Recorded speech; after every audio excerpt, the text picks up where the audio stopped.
appendicitis is an inflammation of the appendix that develops most commonly in adolescent and young adults. এটা হলো এর common definition. আরো definition দেওয়া যায়, appendicitis is an acute inflammation of the appendix and is the most common cause of acute and severe abdominal pain. এটা বলা যেতে পারে। আবারও বলা যেতে পারে যে abdomen is the most tender at back bandage point, 1/3 of the মানে দুটো ডেফিনিশনকে তুমি ইউজ করতে পারো, ঠিক আছে? মানে broad sense it is the inflammation of the vermiform appendix. এখানে একটা জিনিস আছে, do you know what is the back bandage point? Tell me.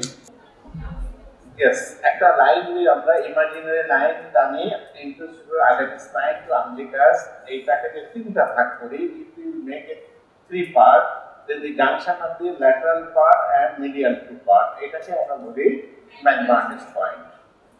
এটা একজন সার্জন, ওনার নাম ছিল, নাম অনুসারে এটাকে নামকরণ করা হয়েছে ব্যাক bandage পয়েন্ট। তিনি এটাকে মানে চালু করেছেন, আবিষ্কার করেছিলেন। এই ব্যাক bandage পয়েন্টটা অ্যাপেন্ডিক্স করতে হলে আমাদের কাছে ফ্রিকোয়েন্টলি এই ব্যাক bandage পয়েন্টটা ফিরে আসতে হবে। It's a very important issue. অ্যাপেন্ডিক্সের বিভিন্ন পজিশন আছে, 5-6টা পজিশন আছে। এই পজিশনগুলো ঠিককে ভ্যারি করে, but not the base. Base of the appendix is constant and it is expected to correspond to the back bandage point. And when there is a inflammation in the appendix, obviously base should be tender. Clear? That is why আমরা যদি বেসকে locate করতে পারি, then we can assume that there is a inflammation in the vermiform appendix. দেখো এখানে আমরা একটা ছবি দেখাচ্ছি, আমবিকাস, এন্ডোসিভার আইলেট স্পাইন এবং রেড মার্কটা হচ্ছে back bandage point.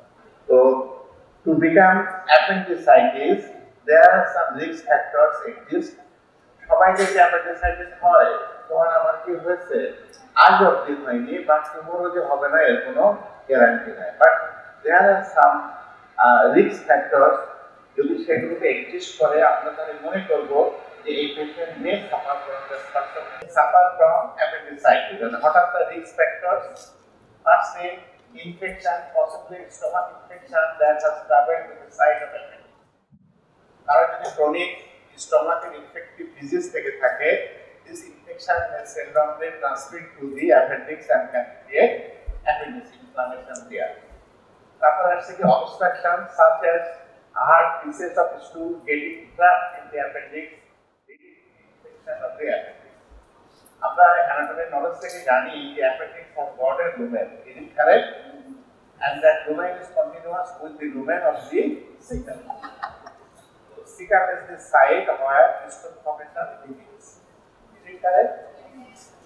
Stool formation begins from the cecum. তো যখন ওখানে stool formation হচ্ছে, তখন যে স্টুলের ভিতরে যে সমস্ত ম্যাটেরিয়াল থাকে, এর ভিতরে কি থাকে, মোস্টলি আনডাইজেস্টেড ফুড পার্টিকেল ওখানে থাকে। তো কোনো কিছু একটা ফুড পার্টিকেল অথবা hard piece of স্টুল may get inside the lumen of the appendix and may be trapped there. So when they become trapped there, they may get inflammation and appendicitis may occur. ঠিক আছে? তাহলে এই একটা কারণ হলো obstruction such as hard pieces of stool getting trapped in the appendix, leading to the infection of the appendix. Clear? Third thing is the extreme of age. What I want to mention here by extreme of the age, early age and old age. Extreme of the age means not only the old age, it is also same from the early age. আরেকটা কি আছে, previous abdominal surgery. কোনো পেশেন্টের যদি previous abdominal surgery হয়ে থাকে, he or she may more suspected to develop appendicitis. Now, what should be the cause? কি কারণে এটা হতে পারে? Acute appendicitis seems to be a result of primary obstruction of the appendix by P. coli. এখানে P. coli-কে আমি highlight করেছি, এই শব্দটাও appendicitis পড়ার সময় অনেকবার আপনাদের জানতে হবে। তাহলে what is P. coli? এই জিনিসটা আমি একটু পরে আলোচনা করছি, এখন শুধু মেনশন করে রাখো, there is a term we should have to keep in mind that P. coli. তাহলে acute appendicitis seems to be a result of the primary obstruction of the appendix by P. coli. Second thing that is once the obstruction occurs, the appendix becomes filled with mucus. মানে অ্যাপেন্ডিক্সের ভিতরে যেহেতু একটা lumen আছে এবং এই lumen অ্যাপেন্ডিক্সের ওয়ালগুলো তো আমরা anatomical knowledge থেকে জানি মিউকোসা, সাবমিউকোসা, মাস্কুলোসা এন্ড স্টেরোসা, ঠিক আছে? While there is mucosa, their inward characteristic is the secret mucus. Mucosa layer যেখানেই তুমি দেখবে সেটাই জানবা এটা mucus secret। এখানে তুমি জানবা যে mucus secret হচ্ছে, তাহলে কি হলো যে সিকাম থেকে একটা হার্ড ম্যাটেরিয়াল বা শক্ত কিছু যে ওর লুমের ভিতরে ঢুকে গেছে, ঢুকে সেটাকে অবস্ট্রাক্ট করে দিয়েছে, ঠিক আছে? তাহলে ওর যে যেখানে অবস্ট্রাকশন হয়েছে তার থেকে যে ডিস্টাল পোরশন যেটা আছে সেখানে অ্যাপেন্ডিক্সটা আছে তোমার 10 সেন্টিমিটার লম্বা, তো হয়তো বেজের থেকে 1 সেন্টিমিটার ভিতরে দিয়ে হার্ড ম্যাটেরিয়ালটাকে অবস্ট্রাক্ট করে রেখেছে। তাহলে রিমেইনিং যে 9 সেন্টিমিটার আছে ওখানে যে মিউকোসাল লাইনিং যেগুলো আছে এগুলো তো মিউকাস সিক্রেট করছে, নরমালি যেমন করতো অমনি করতো। নরমাল টাইমে কি হচ্ছে, this secreted mucus become get into inside the lumen of the cecum, তো ওরা বড় জায়গা আছে ওখান থেকে একটা ড্রেন থেকে একটা নদীতে এসে পড়লো, সো এটা কোনো হাম্পার হতো না। আবার যেটুকু সিক্রেশন হতো ওগুলো আবার ওয়াল থেকে অ্যাবজর্পশন হয়ে যায়, but when there is obstruction এই সিক্রেশন গুলো they are unable to get inside the domain of the cecum, তাহলে কি হচ্ছে, they are getting স্ট্যাগনেশন, সেখানে জমা হয়ে যাচ্ছে। যেখানে স্ট্যাগনেশন হতে থাকলে কি হবে, লুমেনটা চলে যাবে, ঠিক আছে? তাহলে কি হচ্ছে, once the obstruction occurs the appendix becomes filled with mucus and swells. This continued production of the mucus leads to the increased pressure within the lumen and the walls of the appendix. যখন ওখানে মিউকোসাতে সোলেট হয়ে গেল তখন কি হবে, ওর ওয়ালে pressure পড়বে, আর pressure পড়লে তখন কি হচ্ছে, increase pressure results in thrombosis and occlusion of the small vessels and distances of the ligament. তো যখন মিউকোসার উপরে একটা প্রেসার পড়ছে তখন কি হলো, মিউকোসাতে যেগুলো সব ব্লাড ভেসেল যেগুলো আছে সেগুলো প্রেসারাইজড হয়ে গেল এবং তাদের ব্লাড ফ্লো এবং লিঙ্কগুলো বিকাম স্ট্যাগন্যান্ট, ঠিক আছে? এবং যখন এখানে স্ট্যাগন্যান্ট হয়ে গেল তখনই কি হচ্ছে, যে কোনো জায়গা যদি আমরা একটা পাত্রে কিছু জিনিস রেখে দিই, খাদ্যদ্রব্য কিছু রেখে দিচ্ছি, ধরো তুমি এখন চা খাচ্ছিলে বা কফি খাচ্ছিলে, হাফ কাপ কোয়ার্টার কাপ রেখে চলে এসেছো, ওইখানে যদি মানে পড়ে থাকে তাহলে মানে কি করে, একদিন পরে দেখবা তো ব্যাকটেরিয়া করে পড়ে গেছে। লাইক দিস, যখন ওখানে সিক্রেশন জমা হয়ে থাকছে তখন সেখানে কি হলো, ব্যাকটেরিয়াল মাল্টিপ্লিকেশন। এই ব্যাকটেরিয়াল মাল্টিপ্লাই ব্যাকটেরিয়াগুলো ওয়ালে অ্যাবজর্ব হয়ে যাবে এবং তারা তখন ওয়ালটাকে আরো ইনফ্লেম করবে। তাহলে মিউকোসাটা যখন প্রেসার দিচ্ছে, মিউকোসাতে প্রেসার করছে স্ট্যাগন্যান্ট মিউকাস দিয়ে, তখন মিউকোসাল সার্কুলেশনটা কাট অফ হয়ে যাচ্ছে। এই সার্কুলেশনটা কাট অফ হয়ে গেলে যখন কমপ্লিট কাট অফ হয়ে যাবে তখন when there is no blood supply in any organ, what will happen? Necrosis, appendix necrosis হবে। এই একটা কারণ হচ্ছে। আরেকটা কি হচ্ছে, ব্যাকটেরিয়াল মাল্টিপ্লিকেশন হচ্ছে। তারাও নেক্রোসিস হওয়ার আগে ওরাও তোমাকে মানে ইনফ্লামেশন করে ক্ষতি করার চেষ্টা করবে। এই দুই ওয়েতে অ্যাপেন্ডিসাইটিসটা হবে, ঠিক আছে? তাহলে due to the stagnation of the mucus or due to bacterial multiplication. Now আমরা কমন কজ বলতে কি কি চিন্তা করব? Fetal infection and or faecolith করবা। হোয়াট ইজ ফিকোলিট আমি বলেছিলাম পরে বলবো, সেটা এখন দেখো। A layered build-up of calcium salts and fecal debris around the pitch of fecal material within the appendix. That is fecolit. What is fecolit? এই কোশ্চেনটা ফ্রিকোয়েন্টলি তোমাদের কাছে কিন্তু ভাইভাতে জিজ্ঞাসা করা হয়। যদি এই রিলেটেড কোনো পেশেন্ট তোমাদের ফাইনাল প্রবলেম পরীক্ষায় পড়ে, ফিকোলিটটা কি জিনিস সেটা ইমিডিয়েটলি কত প্রশ্নে এসে যাবে। জিজ্ঞাসা করা what is fecolit? Fecolit is nothing a layer built up of calcium salts and fecal debris around the pitch of fecal material within the appendix. এটা কিন্তু অ্যাপেন্ডিক্সের ভিতরে হয়, ফিকোলিটটা কিন্তু অন্য কোথাও হয় না, ঠিক আছে? তাহলে এটা শক্ত, একদম দেখলে মনে হবে যে স্টোন লাইক হার্ড। যদি যখন অভ্যন্তরে তোমরা থাকবে, যদি অপারেশন হয় এরকম জিনিস পাওয়া যায়, আমি দেখাবো তোমাদের। এটা একদম স্টোন লাইক হার্ড জিনিস। তাহলে a layer build up of calcium salt and fecal debris around a pitch of fecal material within the appendix. তোমাকে জিজ্ঞাসা করা হয় what is fecal, you should give this answer. Okay, তারপরে কি হচ্ছে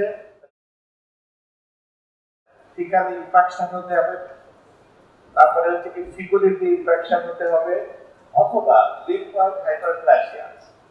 যদি কোনো কারণে এটা তোমার হলো না, কোনো ফিকুলিটি আসেনি বা ফিকাল ম্যাটেরিয়াল ইনফেকশন হয়নি, বা ডিউ টু সাম রিজন যদি লিম্ফেটিক হাইপারপ্লাসিয়া হয়ে যায়, তাহলে কিন্তু আমাদের অ্যাপেন্ডিসাইটিস হতে পারে। আর হতে পারে কি appendix contains lymphoid tissue that can become inflamed as a result of infection or inflammatory bowel disease. যাদের inflammatory bowel disease আছে, have you heard the name of inflammatory bowel disease? এটা তোমাদের হয়তো ফাইনাল ইয়ারে যেটা পড়বে, এই ফোর্থ ইয়ারে পড়বে।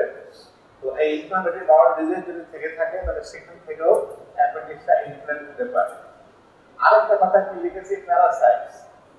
একটু মিনিট স্মল ওয়ান যেগুলো বিরক্ত করে অ্যানাসের চারিপাশে এসে হঠাৎ তারপর ওপা, তাই তো এই এই ওয়ান গুলো common infestation of our intestine. আরেকটা কি রাউন্ড ওয়ান, যেটা বড় বড় থেকে বিভিন্ন প্রবলেম বেশি হয়, অ্যাসকারিস লাম্ব্রিকয়েডস যেটা না। তাহলে এই এই অর্গানিজম গুলোকে আপনি common resident in our intestine, হয় তোমার আছে না আমার আছে না ওর আছে, থাকতেই পারে কখনো কখনো মানে লাইফের কোনো না কোনো সময় we may become infected with this organism মানে প্যারাসাইট। তো এগুলো সবসময় যে থাকতেই হবে not that, but is a common thing they may there. তো এরা যদি কখনো মুভ করতে করতে তোমার অ্যাপেন্ডিক্সের ডোমেনের মধ্যে ঢুকে পড়ে, তাহলেও তারা দে মে ক্রিয়েট অ্যাপেন্ডিসাইটিস। ঠিক আছে, ওরা তো দেখেই না, ওরা তো মোবাইল তো ঢুকে যেতেই পারে, স্কোপ থেকে ঢুকে যেতেই পারে। প্যারাসাইট হতে পারে কি কি প্যারাসাইট দেখো, সিস্টোসোমাস স্পেসিস পিনওয়ার্ম। তো আমি ওটা একটা বুকওয়ার্ম বলতাম, বুকওয়ার্ম ইজ নট দ্যাট। আমরা কমন অর্গানিজম প্যারাসাইটটাকে একটা পিনওয়ার্ম, বুকওয়ার্ম ইজ অ্যানাদার। প্যারাসাইট যদি যখন পড়বে নেক্সট ইয়ারে তখন ওটা হচ্ছে পিনওয়ার্ম আর স্ট্রাইকোলাইডোসিস, স্টারকলিস। তোমরা কয়েকটা কমন নাম মনে রাখো, পিনওয়ার্ম, রাউন্ডওয়ার্ম, এগুলো কমন নাম মনে রাখতে পারলে ওই মানে আমরা সাফিসিয়েন্ট মনে করবো যে parasite maybe cause for appendicitis. Now uncommon cause কি? কমন কজ বলতে আমরা বললাম there are some uncommon reasons for the development of appendicitis. সেগুলো কি? Tumour. Appendix is a common site to develop some tumours, যেগুলো প্রক্রিয়ারে তোমরা প্রাথমিক দিতে পারো। তাহলে এই টিউমার গুলো যদি হয়ে থাকে সেখানে দ্যাট মে ক্রিয়েট অ্যাপেন্ডিসাইটিস। আর কি ফরেন ব্যাকটেরিয়া, যদি কোনো ফরেন ব্যাকটেরিয়া ওখানে এন্ট্রি পেতে পারে, ফরেন ব্যাকটেরিয়া কিভাবে এন্ট্রি পেতে পারে? আমরা যা খাই সবই কি পিওর মানে পিউরিফাইড জিনিস খাই, যে ওর ভিতরে কিছু ফরেন ব্যাকটেরিয়া থাকতে পারে যেগুলো আনডাইজেস্টেবল, যেগুলো হজম হবে না। ওগুলো তোদের বডি থেকে একদম once you have swallowed, it must have to eliminate from the body, and the only way for elimination is the stool. তো যখন স্টুল ফর্মেশন হতে গেলে ওকে টার্মিনাল আইলিয়াম দিয়ে ওকে সিকামে পৌঁছাতে হবে। তো ওখান থেকে ওগুলো কিছু গেট সাইড দিয়ে ডোমেন অফ দি অ্যাপেন্ডিক্স। তাহলে যেটা হতে পারে a wide variety of foreign bodies can be loaded in the appendix. Some of these include short-term periods. হয়তো মনে করো যে এই যেমন এখানে একটা আমাদের আন্দোলন প্রচুর মানুষজন তুলে যুক্ত হয়েছে, যেখানে যে পিলেটস আছে শর্ট গান, যেটাকে আমরা বলি শর্ট গান, তো তোমরা পড়েছো না পড়ছো? ফরেন্সিকে পড়ুনি? পড়বে। পরে মাল্টিপল পিলেটস থাকে, হয়তো কোনো কারণে একটা অ্যাবডোমিনাল ইনজুরি হয়েছে, some pillates may get inside the intestine but they remain there, that was not eliminated. তো ওগুলো খাদ্যের সাথে ঘুরতে ঘুরতে ওখানে চলে যেতে পারে। আর কি হতে পারে যে ইন্ট্রা-ইউট্রাইন ডিভাইসেস, দেখো এটা খুবই খারাপ জিনিস। ইন্ট্রা-ইউট্রাইন ডিভাইসেস আমরা বাথ কন্ট্রোলের জন্য অনেক সময় কিছু ইন্ট্রাসের ভিতরে ডিভাইস সেট করে রাখি, বা লং টাইম এটা ইউজ করা যায়। কোনো কারণে এগুলো যদি ইন্ট্রাস থেকে তোমার ইনফ্লামেশন হয়ে ইন্ট্রাস থেকে পারফেক্ট হয়ে যায় এবং যদি তারা অ্যাক্টিভ হয়ে যায় সাথে, ইউট্রাসের পিছনের দিকেই তো কোলন থাকে, ওখানটাও যদি তোমার ফিস্টুলা হয়ে ভিতরে এন্ট্রি নেয়, পুরো তোমার